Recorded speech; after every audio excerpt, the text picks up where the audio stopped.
أعوذ بالله من الشيطان الرجيم. بسم الله الرحمن الرحيم. الحمد لله رب العالمين، والصلاة والسلام على أشرف الأنبياء والمرسلين سيدنا وحبيبنا بالقاسم المصطفى محمد وعلى أهل بيته الطيبين الطاهرين وأصحابه المنتجبين ومن تبعهم بإحسان إلى قيام يوم الدين.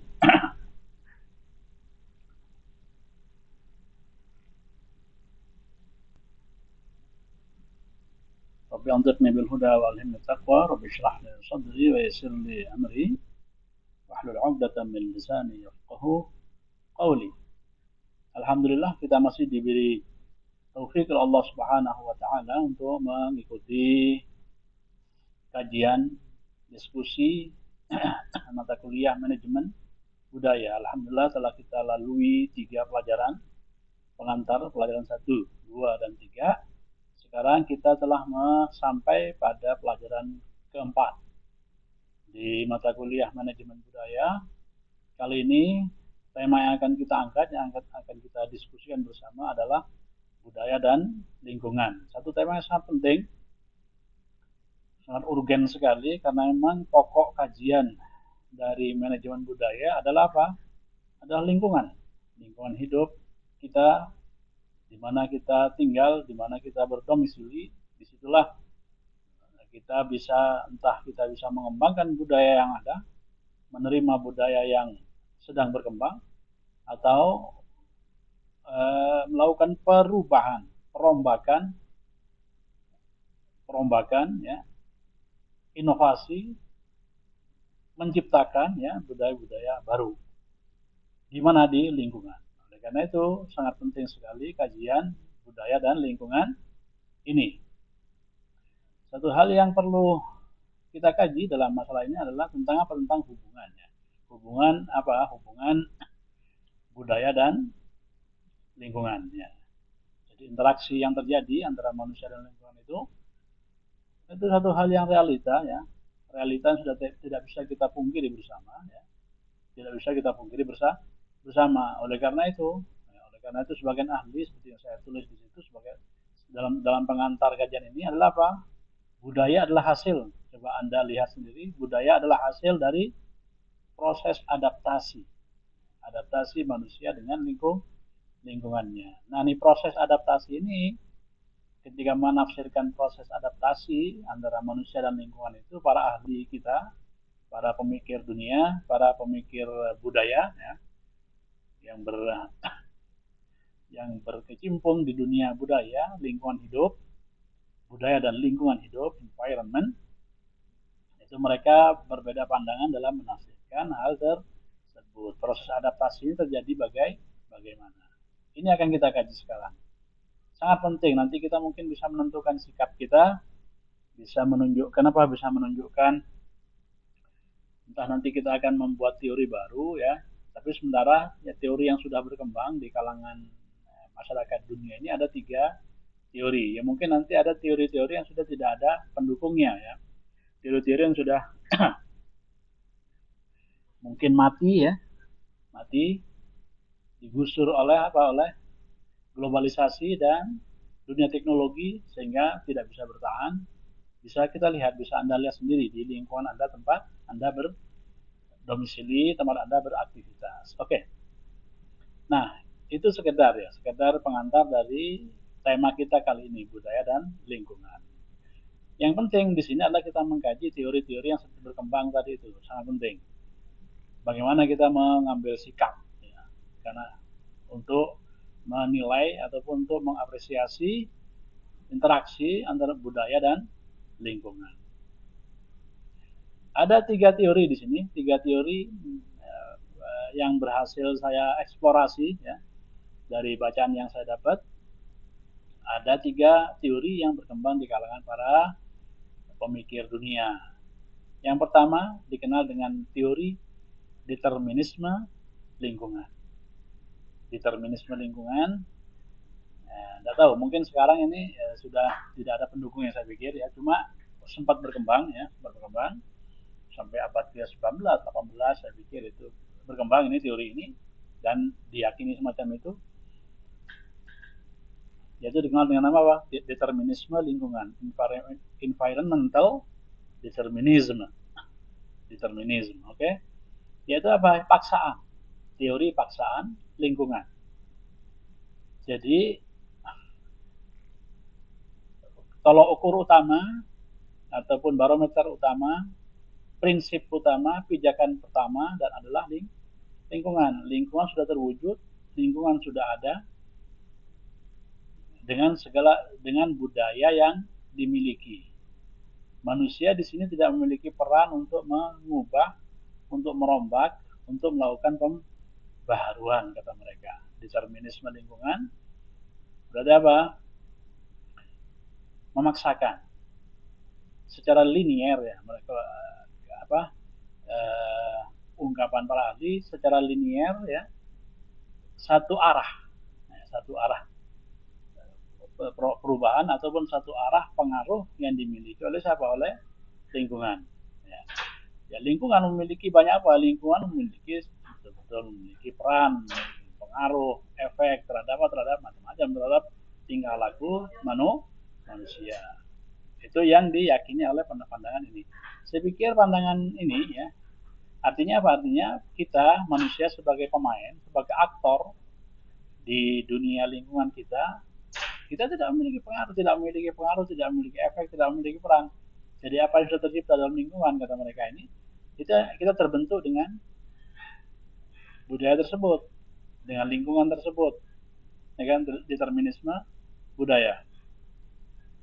Sebagaimana juga dalam, kalau tidak ada hubungan dengan budaya, seandainya pun tidak ada hubungan dengan budaya, itu penyakit, kata beliau, kata pendapat ini. Penyakit itu penyakit ataupun tingkat tercapainya kesehatan tertentu, bahkan nasib baik dan buruk ya, ditentukan oleh siapa? Oleh alam yang ada di luar diri manusia, kata pandangan ini.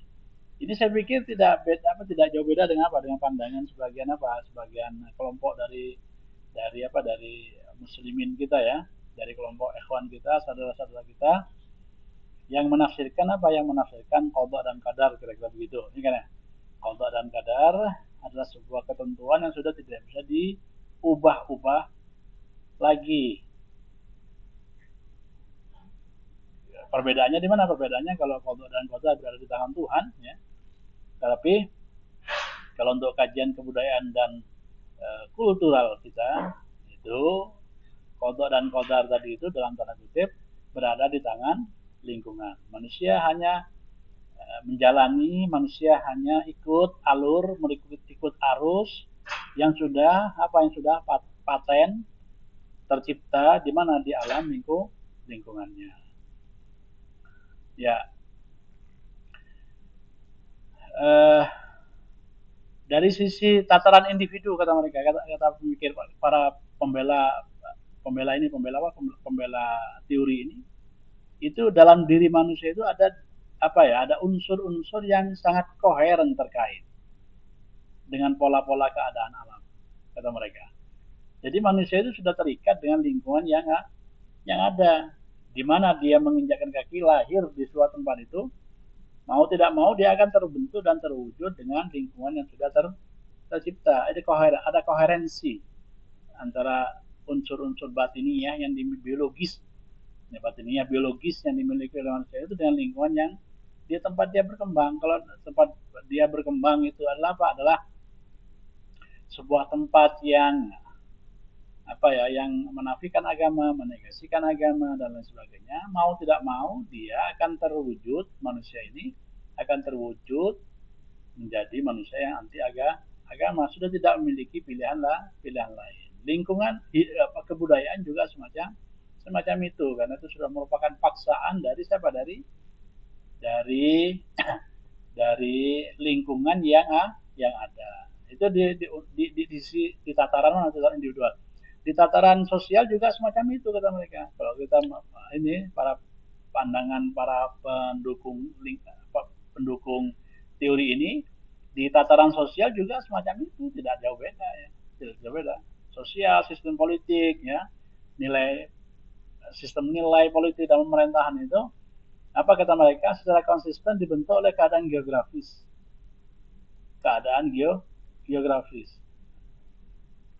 Sampai mereka memberikan contoh itu, iklim yang sedang atau sejuk secara deterministik.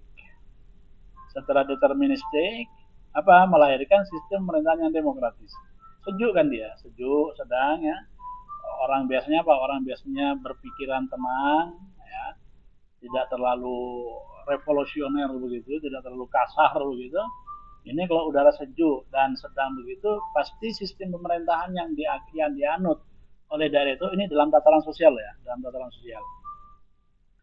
Itu pasti itu kata mereka. Mereka para pendapat ini malah mengikuti menukil pandangan dari Plato dan Aristoteles ya, sebagai dua orang filsuf filsuf kenamaan Yunani. Itu begitu kata dia.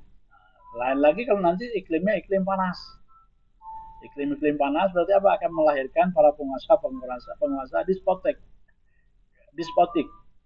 Penguasa yang yang diktator. Nah, itu kalau di mana di cuaca, di lingkungan yang didominasi oleh siapa? Oleh cuaca panas, keras, kasar dan semacam itu. Ini mungkin beranjak dari dari pengalaman mungkin ya, mereka mengatakan semacam itu ya. Beranjak dari sebuah pengalaman. Mereka melihat mungkin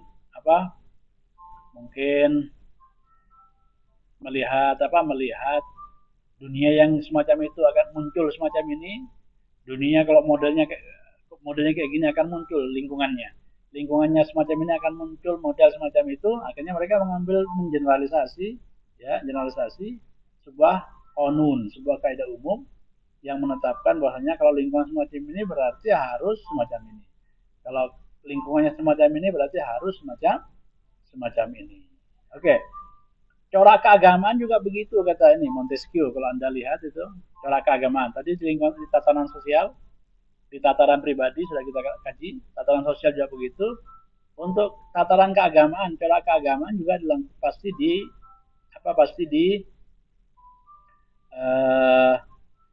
dipengaruhi oleh lingkungan yang ada yang terkait. Oke, iklim panas kata Montesquieu ya. Montesquieu mengatakan iklim panas akan melahirkan agama yang cenderung menggarisbawahi pandangan dan sikap pasifisme, kepasrahan. Kalau panas sudah kata mereka pasifisme. Sementara kalau dingin lain lagi ya. Dingin aktif sementara iklim dingin akan melahirkan agama yang agresif kata mereka. Karena cenderung kalau dingin kan kalau saya bilang mungkin masuk akal, tidak masuk akal juga. Dingin kan orang condong berpikir berpikir tadi itu berpikir demokratis, kebebasan kan begitu kalau di dingin. Kalau di panas kan enggak dia. Kalau di panas maunya menang sendiri gitu aja. Nah, kalau sudah terjadi lingkungan semacam itu ya sudah. Kalau sistem pemerintahnya menghasilkan sistem pemerintahan despotik ya, kalau di cuaca panas. Sementara kalau untuk keagamaannya kata Montesquieu masalah erat hubungannya dengan dengan kepasrahan, dengan tawakal. Itu kalau di cuaca panas. Oke. Nah, nanti akhirnya nih sistem teori determinisme lingkungan ini melahirkan sebuah konsep yang disebut dengan wilayah budaya. Ada cultural area. Cultural area itu merupakan sebuah kata kunci ataupun turunan dari sistem budaya yang teori budaya yang meyakini determinisme lingkungan. Apa yang dimaksud dengan wilayah budaya? Mereka mengatakan yaitu satu hamparan budaya, banyak budaya di situ. Itu namanya wilayah budaya. Cultural area itu banyak budaya di situ.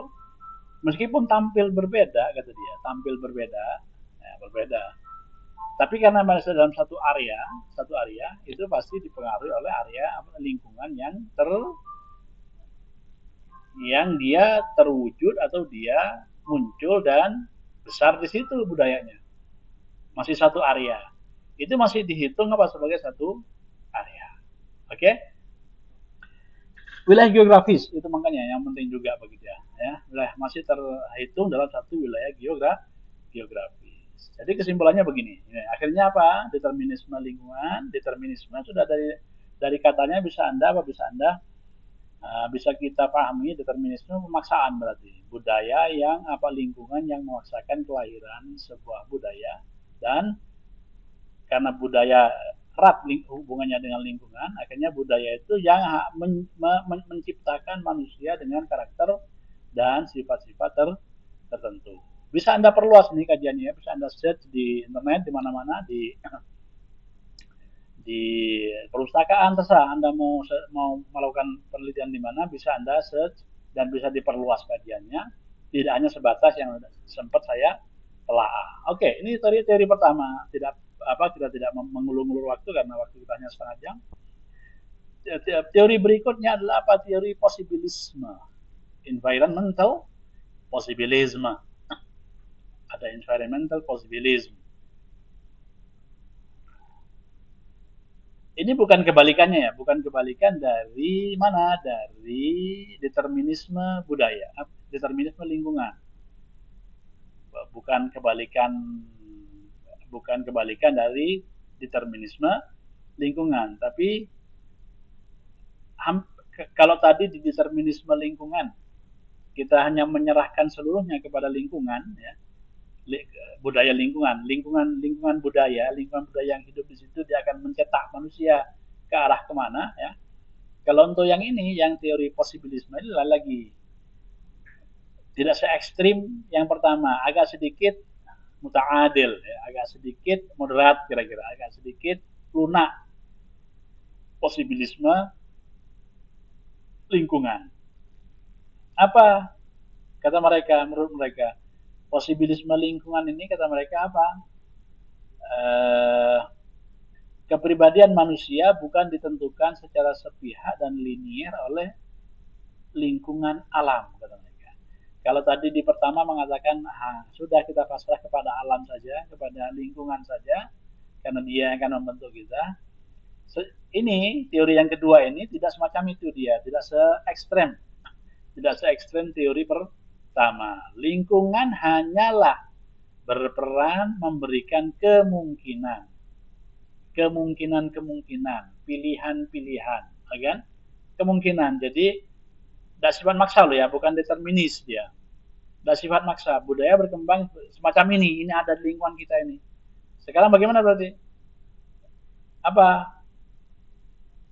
Hanya kemungkinan saja itu. Tidak memaksa, kata dia. Tidak memaksakan kita untuk hidup seperti itu. Manusia yang berhak memilihnya, kata dia. Ya, manusia yang berhak memilihnya. Tolong ini diperhatikan poin yang kedua ini, teori posibilisme ini. Nanti posibilisme ini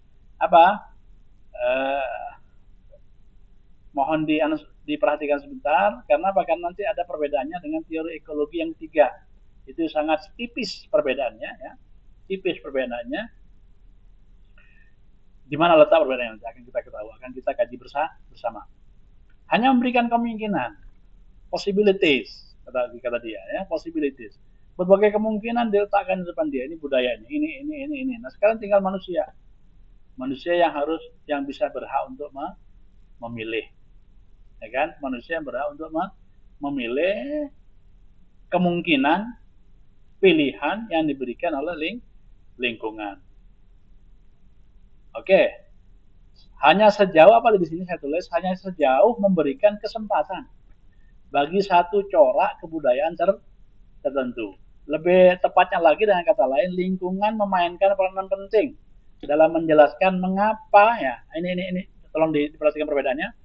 Mengapa satu corak budaya tertentu tidak terjadi? Itu aja dia penjelasannya. Mengapa satu corak budaya tertentu tidak terjadi? Bukan untuk menjelaskan kenapa satu corak budaya tertentu harus terjadi. Bukan di situ dia. Kalau determinisme di atas harus terjadi, ya kan? Harus terjadi. Kalau kalau posibilisme hanya mengatakan apa?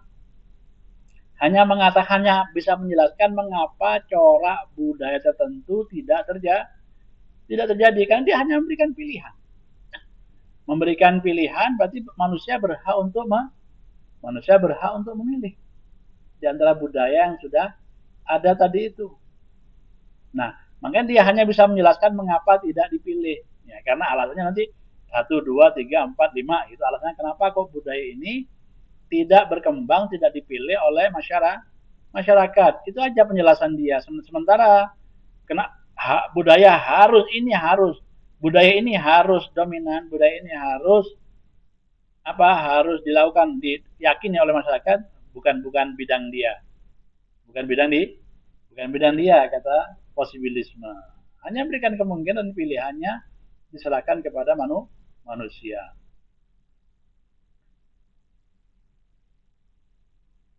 Ini dijelaskan lagi oleh bacaannya nih, Vidal. Kalau secara huruf mungkin saya kan tidak bisa bahasa Perancis. Jadi tolong teman-teman yang mungkin bisa bahasa Perancis dibenarkan nanti. Vidal de la Blache. Ya, tidak tahu apakah betul saya punya pengucapan, nanti bisa, atau mungkin bisa dicek di mana, di Google Translate bisa ini kalau tidak salah ya. Tidak tahu gimana cara pengucapannya bahasa Perancis. Oke, yang penting ini orangnya Vidal. Oke. Apa kata Vidal? Lingkungan memberikan kemungkinan, oke, sudah kita ketahui, tapi memberikan kemungkinan. Tapi apa kata dia? Kata Blache, manusia memiliki kebebasan untuk memilih dan mengembangkan budaya serta teknologi yang dimiliki. Ya, yang dimiliki. Dia yang berhak untuk menentukan mana budaya yang mau dikembangkan, mana budaya yang disudutkan, mana budaya yang dipentaskan, mana budaya yang dimarginalkan, kata Blache, kata Vidal, ya, kata Vidal. Apa contohnya? Kata dia memberikan contoh selanjutnya. Di daerah berbukit, di daerah berbukit, orang-orang petani itu yang hidup di daerah berbukit, ya. Apakah di sini terpaksa petani ya? Apakah di sini petani itu terpaksa harus mengikuti apa yang terjadi di situ? Artinya bertani di daerah berbukit dengan apa? Dengan membentuk apa? Kalau dia menyebutkan asering, ya. Asering itu lahan-lahan yang dibuat peta per peta, asering. Peta 1, terus agak tinggi lagi, peta 2, tinggi lagi, peta 3, itu asering. Dia apakah terpaksa harus mengikuti itu? Ya, itu kan budaya, bisa jadi budaya. Satu pertanian kan masuk budaya kan ya. Satu corak pertanian, gaya pertanian termasuk budaya yang berkembang di sebuah daerah kan ya.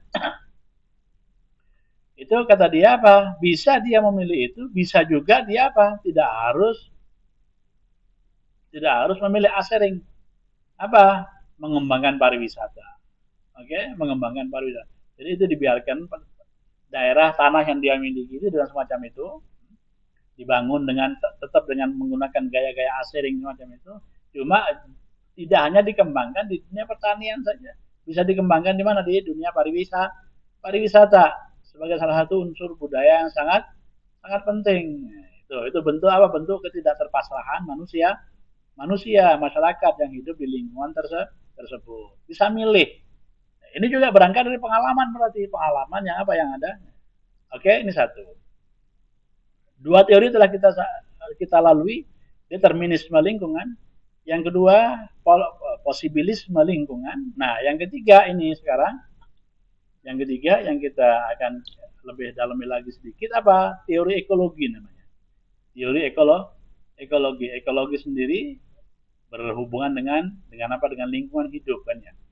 Cuma untuk mungkin membedakan 3 istilah ini akan digunakan kata-kata teori ekologi. Nah, teori ekologi ini apa ya? Mengambil titik tengah di antara kedua teori tersebut. Dan saya pikir juga teori ini mungkin lebih lebih realistis, lebih logis, dan juga lebih masuk akal saya pikir. Apa kata teori ini? Teori ini menekankan kedua-tunggalan, ya kan? Dwi tunggal. Oke, istilah dwi tunggal antum perhatikan. Dwi tunggal, manusia dan lingkungan merupakan sebuah dwi tunggal. 2 hal ya yang berbeda, tidak menyatu menjadi satu, tidak. Coba apa? Cuma relasi dan korelasi hubungan antara keduanya saling memengaruhi. Ini teori ekologi. Saling memengaruhi. Kalau di pertama sama yang pertama paksaan, yang kedua sepihak, ya kan? Letak pilihannya sepihak. Nah, yang ketiga lain lagi dia, dui tunggal dan kedua belah pihak, bilateral berarti ya, bilateral. Kalau yang di pertama, determinisme kita tidak bisa mengganggu gugat budaya yang ada.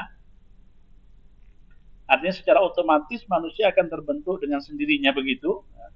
Kalau di teori yang kedua, asal lingkungan, prinsip lingkungan, bentuk yang tidak bisa diganggu gugat, ya kan? Yang ada itu sudah adanya. Hanya manusia memiliki daya pilih, belum yang kedua ya. Bisa memilih ini dan itu, oke? Tapi budaya itu sendiri, lingkungan itu sendiri tidak bisa diubah-ubah sama sekali. Nah, nih saya bilang tadi itu letak perbedaan dengan yang ketiga apa? Yang ketiga sama yang kedua, kedua-duanya dinamis. Ya, kedua-duanya dinamis. Budaya bersifat dinamis, tidak statis. Manusia juga bersifat dinamis. Lingkungan bersifat dinamis, masyarakat juga bersifat, bukan masyarakat, manusia, person juga bersifat dinamis. Teori determinisme lingkungan, apa penekanannya? Manusia statis di situ, ya kan? Tetapi posibilisme lingkungan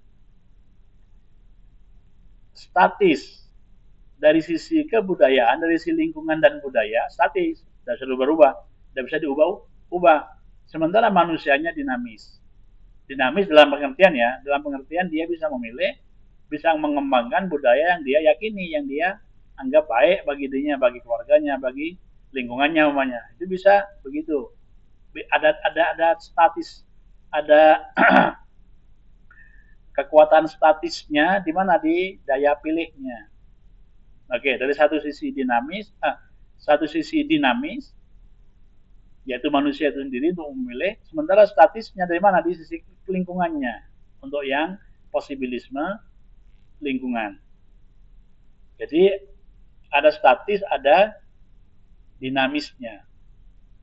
Sementara kalau untuk teori yang ketiga nih, teori ekologi, kedua-duanya dinamis dia. Dan makanya ditekankan saling memengaruhi. Ini hubungan antara manusia dan lingkungan, kata teori ekologi apa? Sangat konstan, tidak pernah terputus dia. Ya, tidak terputus, konstan. Dinamisme antara keduanya itu sangat berjalan dengan sampai akhir, tidak ada hubungan, tidak ada putus-putusnya. Oleh karena itu, dalam teori ekologi, ya, dalam teori ekologi, di samping budaya dan lingkungan bisa berubah, ya kan? Itu perbedaannya. Manusia juga bisa berubah. Satu hari mungkin dia mengikuti budaya ini, ya, mungkin 10 tahun mendatang dia bisa mengubah budaya yang telah berlaku di kalangan masyarakat. Paksaan, tidak ada paksaan, kan sudah kita sebutkan di sebelumnya. Perubahan budaya yang ada kan tidak ada paksaan. Artinya perubahannya mengikuti irama dia, mengikuti irama, tergantung pemainnya, tergantung aktornya. Aktornya menggunakan dan memenangkan budaya yang mana, ingin memunculkan budaya yang mana di tengah masyarakat. Ya, teori ekologi itu yang ditekankan oleh mereka. Mereka menekankan itu, dua kata kunci itu, entah menggunakan dialektik interplay, ya, itu kata kunci, bisa Anda search di internet nanti apa artinya dimaksud dengan tadi itu, penjelasan tadi itu sudah. Hubungan yang dinamis antara kedua belah pihak. Jadi bukan linear begitu, satu arah yang memaksakan, satu arah harus hanya ikut, atau satu arah memaksakan ada dia, satu arah memilih. Kan bedanya begitu antara pertama dengan yang kedua, memilih.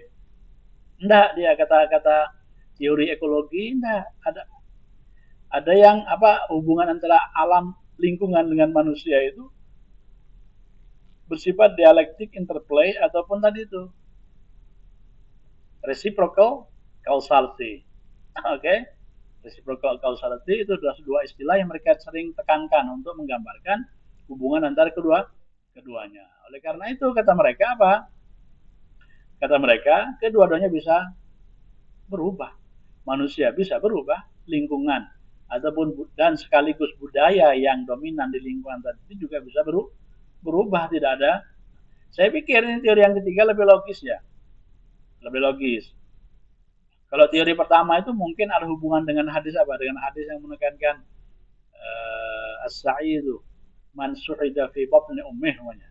Atau as-syaqiyyu man syaqa atau man syaqiya fi batni ummih. Kan itu ada hadis macam itu. Orang yang berbahagia itu orang yang sudah bahagia di perut ibunya. Orang yang celaka adalah orang yang sudah celaka di perut ibunya. Ini apa berarti apa? Hubungannya apa? Mereka yang meyakini determinisme lingkungan menafsirkannya dengan gaya yang mereka miliki. Sementara kalau kita mengikuti teori ekologi, lain kita punya penafsiran. Hadis tadi itu hanya ingin menekankan apa? Ini satu poin mungkin di luar kajian. Apa? Hadis tadi itu hanya ingin menekankan sebuah istiadat, adalah sebuah potensi, ya.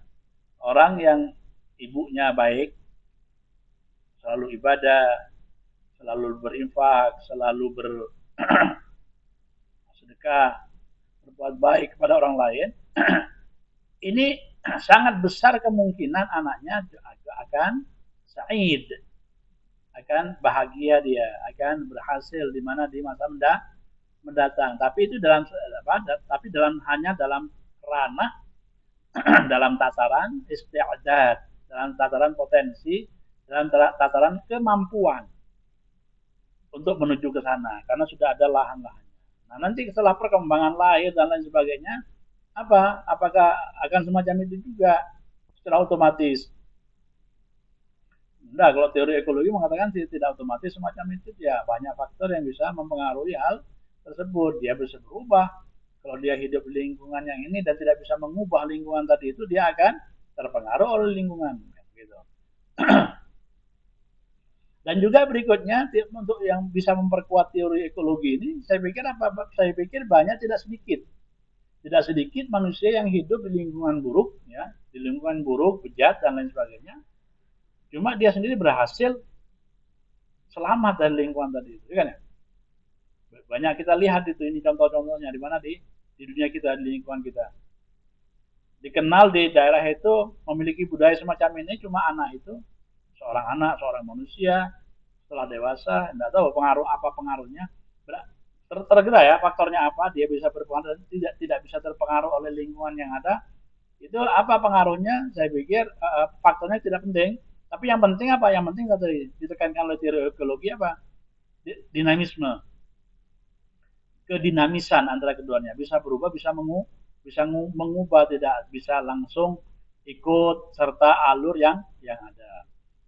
Oleh karena itu di sini ya, ini saya sudah jelaskan semua ini ciri-ciri teori ekologi. Satu, interdependensi, pengaruh interdependensi antara keduanya, kedua belah pihak.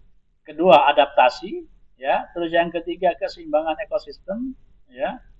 Terus yang keempat, pendekatan holistik, yaitu manusia itu dalam teori ekologi tidak hanya dipandang sebagai sebuah alat, sebagai sebuah sebagai sebuah parsi, ya, entitas yang terpisah dari lingkungannya, dia satu menyatu sehingga bisa mempengaruhi. Sebagai kesimpulan dari kajian kita ini, saya sebutkan di terakhir, ya. Terakhir, apa coba teori itu bisa dibaca, Anda kesimpulannya apa? Dua-duanya itu, tapi yang penting terakhir ini, determinisme lingkungan itu apa coba perbedaannya? Lingkungan menentukan kehidupan manusia, paksaan berarti kan ya.